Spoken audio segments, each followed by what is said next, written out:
3 দিনেও জ্ঞান ফেরেনি মাগুরায় ধর্ষণের শিকার 8 বছরের শিশুটি। আশঙ্কাজনক অবস্থায় চিকিৎসা চলছে ঢাকার সিএমএইচ হাসপাতালে। কৃত্রিমভাবে তার শ্বাস নেওয়ার ব্যবস্থা করেছেন চিকিৎসকরা।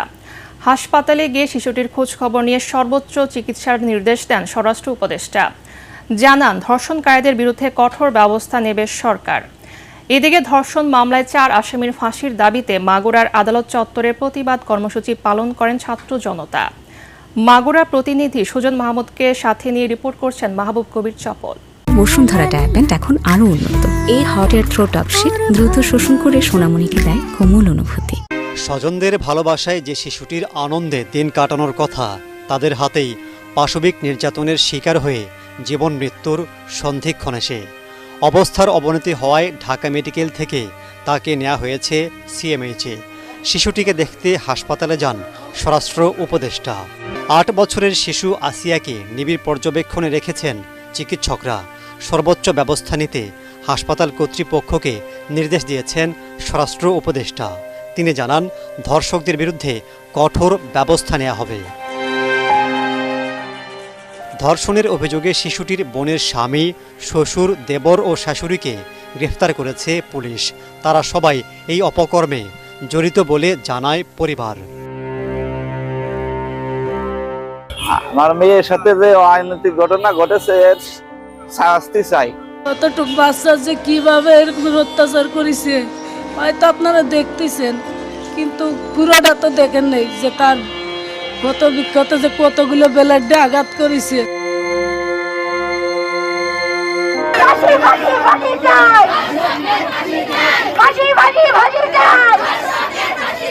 এদিকে ধর্ষকদের ফাঁসির দাবিতে মাগুরা চিফ জুডিশিয়াল ম্যাজিস্ট্রেট আদালতে অনশন করেন ছাত্র জনতা।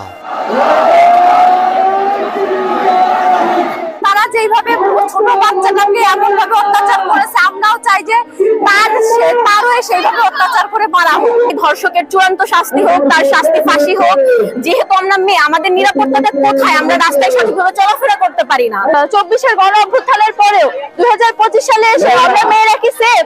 আমরা কি বাইরে যেতে পারি? আমরা আমাদের নিজের নিরাপত্তাটাই নিশ্চিত করতে পারছি না। মানবাধিকার সংগঠনগুলো বলছে, গত 2 মাসে শতাধিক নারী ও শিশু পাশবিক নির্যাতনের শিকার হয়েছেন। আইনশৃঙ্খলার দুর্বলতার কারণেই এমনটা ঘটছে বলে মনে করছেন মানবাধিকার কর্মীরা।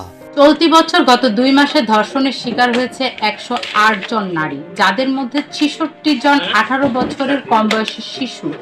যদিও বাংলাদেশের শিশু ও নারী নির্যাতন প্রতিরোধে কঠোর আইন রয়েছে, তবে এগুলোর যথাযথ প্রয়োগ না হওয়ার কারণে অপরাধীরা সহজেই পার পেয়ে যায়। আইনের সঠিক প্রয়োগ নেই এবং ধর্মান্ধতার যে সংখ্যা ধীরে ধীরে বাড়ছে, এই কারণেই কিন্তু নারীদের প্রতি নির্যাতনের ঘটনা প্রতিনিয়ত প্রতি মিনিটে বেড়ে চলেছে। এই অবস্থায় নারীদের নিরাপত্তা নিশ্চিতের দাবি জোরালো হচ্ছে।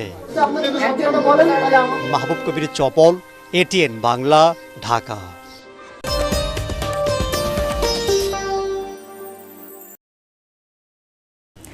3 দিনেও জ্ঞান ফেরেনি মাগুরায় ধর্ষণের শিকার 8 বছরের শিশুটি। আশঙ্কাজনক অবস্থায় চিকিৎসা চলছে ঢাকার সিএমএইচ হাসপাতালে। কৃত্রিমভাবে তার শ্বাস নেওয়ার ব্যবস্থা করেছেন চিকিৎসকরা। হাসপাতালে গিয়ে শিশুটির খোঁজ খবর নিয়ে সর্বোচ্চ চিকিৎসার নির্দেশ দেন স্বরাষ্ট্র উপদেষ্টা।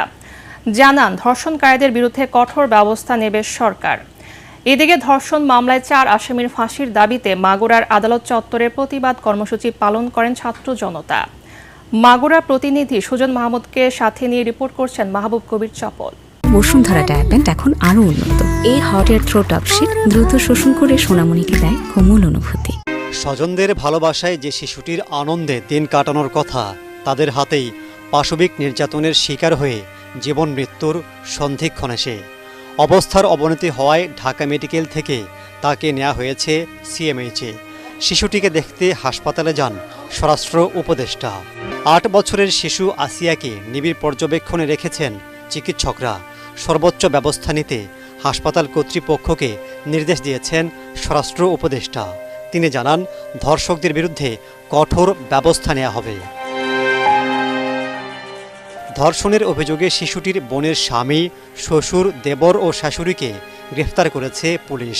তারা সবাই এই অপকর্মে জড়িত বলে জানায় পরিবার। আমার মেয়ের সাথে যে অনৈতিক ঘটনা ঘটেছে এর শাস্তি চাই। কতটুকু বাচ্চা যে কিভাবে এরকম অত্যাচার করেছে হয়তো আপনারা দেখতেছেন, কিন্তু পুরোটা তো দেখেন নাই যে তার কত বিক্ষত যে কতগুলো বেলাডে আঘাত করেছে।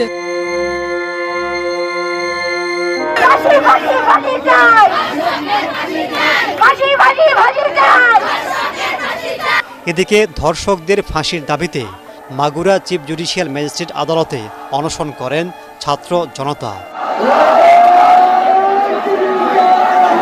তারা যেভাবে ছোট বাচ্চাটাকে এমন ভাবে অত্যাচার করেছে, আমরাও চাই যে তারও সেইভাবে অত্যাচার করে মারা হোক। ধর্ষকের চূড়ান্ত শাস্তি হোক, তার শাস্তি ফাঁসি হোক। যেহেতু আমরা মেয়ে, আমাদের নিরাপত্তাটা কোথায়? আমরা রাস্তায় সঠিকভাবে চলাফেরা করতে পারি না। 24-এর গণ অভ্যুত্থানের পরেও 2025 সালে এসে আমরা মেয়েরা কি সেফ?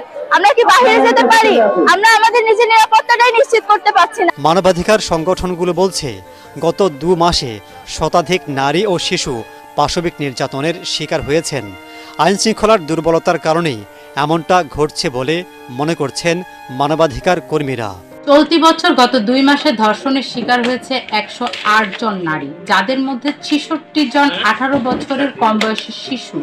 যদিও বাংলাদেশের শিশু ও নারী নির্যাতন প্রতিরোধে কঠোর আইন রয়েছে, তবে এগুলোর যথাযথ প্রয়োগ না হওয়ার কারণে অপরাধীরা সহজেই পার পেয়ে যায়। আইনের সঠিক প্রয়োগ নেই এবং ধর্মান্ধতার যে সংখ্যা ধীরে ধীরে বাড়ছে, এই কারণেই কিন্তু নারীদের প্রতি নির্যাতনের ঘটনা প্রতিনিয়ত প্রতি মিনিটে বেড়ে চলেছে। এ অবস্থায় নারীদের নিরাপত্তা নিশ্চিতের দাবি জোরালো হচ্ছে।